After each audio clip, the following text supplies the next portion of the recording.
और दीपा की मदद करने लगा। ये बात किसी को भी अच्छी नहीं लगी। जब नाश्ते से फारिग हो गए और दीपा भी आलिया को लेकर कमरे में चली गई, तब दीदी और मैं एक दूसरे से बातें करने में मसरूफ हो गए। राजीव, तुम जानते हो मैं तुम लोगों से बहुत प्यार करती हूँ। कभी ऐसा नहीं चाहती कि तुम लोग खुश न रहो, लेकिन मेरी कुछ नसीहतों पर अमल करोगे तो सुखी रहोगे। आगे तुम्हारी मर्जी, मैं तुम पर जबरदस्ती तो नहीं कर सकती। जी जी दीदी, आप बोले। आपको मालूम है कि हम सब बहन भाई आपकी और मम्मी की बात को जरूर अहमियत देते हैं। राजीव, तुम अपनी बीवी की मदद जरूर किया करो, लेकिन इस हद तक जब तक कि तुम्हें कोई ना देखे। अच्छा सा नहीं लगता तुम बर्तन उठा रहे हो और औरतों वाले काम कर रहे हो। जो आदत तुम आज उसको डालोगे कल वही रहेगी। जो उसके काम है उसको करने दिया करो, आखिरकार वो आहिस्ता आहिस्ता कर ही लेगी। लेकिन अगर आदत बन गई तो फिर तुम्हें हमेशा ही उसकी मदद करनी पड़ेगी। दीदी की बात मेरे दिल को लगी। दिन गुजरते रहे, दीपा मुसलसल काम में लगी रहती। कभी मेरा दिल चाहता तो बस आलिया के लिए दूध बना देता, उससे ज्यादा कुछ नहीं। मम्मी नहीं चाहती थी कि मैं वापस दूसरे मुल्क जाऊं, बस फिर वही रह गया। क्योंकि मैं एक मेकअप की कंपनी में जॉब करता था, मैंने इसी काम को घर पर ही शुरू कर दिया, जिससे मैं घर बैठे ही कंप्यूटर से ऑनलाइन मेकअप सेल करके बहुत अच्छा कमा लेता। वक्त गुजरता गया, सब कुछ नॉर्मल था। मैंने कभी गौर ही नहीं किया कि दीपा क्या करती रहती है। जब मेरे 3 बच्चे हुए तो गुजारा थोड़ा मुश्किल हो गया। मेरी दोनों बेटियां तो स्कूल जाया करती थी, लेकिन बेटा अभी छोटा था। तभी मैंने और दीपा ने एक फैसला किया कि हम बच्चों को बेहतर शिक्षा देने के लिए शहर शिफ्ट हो जाते हैं। वहाँ दीपा नौकरी कर लेगी और मैं घर बैठे अपनी चीजों को सेल कर लूंगा। दीदी से मशवरा किया तो उन्होंने भी उसकी हामी भर ली कि ठीक है, बस मम्मी को मत भूल जाना। मेरी तो ख्वाहिश थी कि मम्मी को साथ ले जाऊं, लेकिन मम्मी अपनों को छोड़कर जाने के लिए तैयार न थी। वो बड़े भाई के साथ रहने लगी। अब जिंदगी बेहद मसरूफ थी। मैं पूरा दिन शाम तक ऑर्डर ही लेता और उनको उनके पते पर भिजवा देता। दीपा जॉब में बिजी थी और बच्चे पढ़ाई में। एक दिन दीपा जॉब से आई तो शायद कुछ ज्यादा ही थक गई थी, आते ही सो गई और हम सब भूखे ही रह गए। दीपा थोड़ा बीमार रहने लगी थी। अब जब वो जॉब से वापस आती तो पहले की तरह चुस्त और ठीक महसूस न होती। अब दोपहर के खाने के साथ साथ हम रात का खाना भी होटल से मंगवा लेते। दीपा रोज कहती कि राजीव, मुझे डॉक्टर के पास ले जाओ, और मैं रोज काम की वजह से ना जा पाता। सालों साल यूं ही गुजरते रहे, ना मुझे टाइम मिला, ना दीपा की बीमारी ठीक हुई। नहीं मालूम उसे क्या हुआ था। फिर एक दिन ऐसा आया जब मैं खूब बीमार हुआ। पेट के दर्द ने जैसे मेरी जान निकाल दी हो। सिवाय दीपा के मेरे पास कोई नहीं था। आखिर मेरे घरवाले भी तो हैं, उन्होंने मेरा ख्याल क्यों नहीं रखा।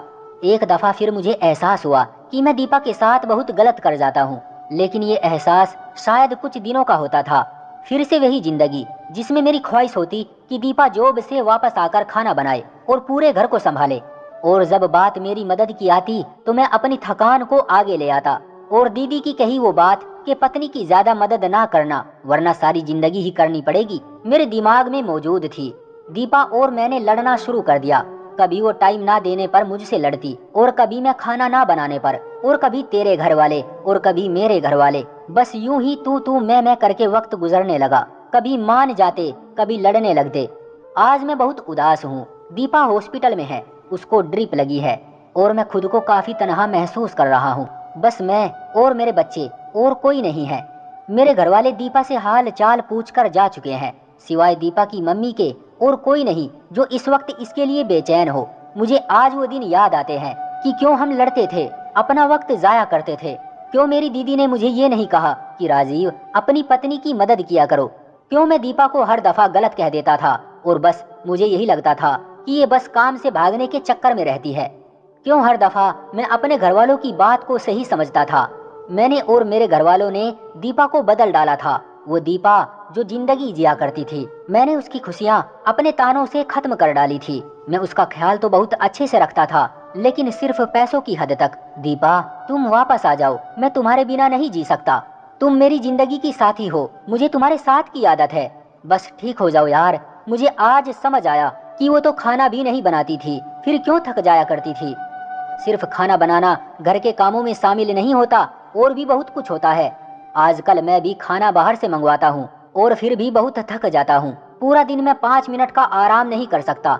दीपा, तुम सच कहती थी कि राजीव, दुनिया की नजरों में सिर्फ मर्द ही क्यों थकते हैं, आखिर औरत क्यों नहीं थक सकती। उसको इजाजत क्यों नहीं होती कि वो अपनी थकान को बयान कर सके। मैं अपने भाइयों से ये जरूर कहना चाहूंगा कि जो गलती मैंने की है आप लोग कभी मत करना। अपनी पत्नियों के लिए टाइम निकालो, उनके भी नखरे उठाओ, क्योंकि ये इन सब को पसंद करती है। और अगर तुम चाहते हो कि तुम्हारी पत्नी हमेशा जवान और हंसी रहे तो उसकी तारीफ किया करो। जो मर्द ज्यादा गुस्सा करते हैं उनकी पत्नियां जल्द बीमार और बूढ़ी होना शुरू हो जाती है। और एक बहुत अहम बात, हमारे घरवाले जितना हमसे प्यार करते हैं उतना हमारी पत्नी से नहीं कर सकते। लिहाजा पत्नी आपकी है, ना कि मोहल्ले वालों की, और उसने आपके घर को संभालना होता है। लिहाजा उसको और भी ज्यादा मजबूत बनाने के लिए आपके प्यार और मदद की जरूरत पड़ती है।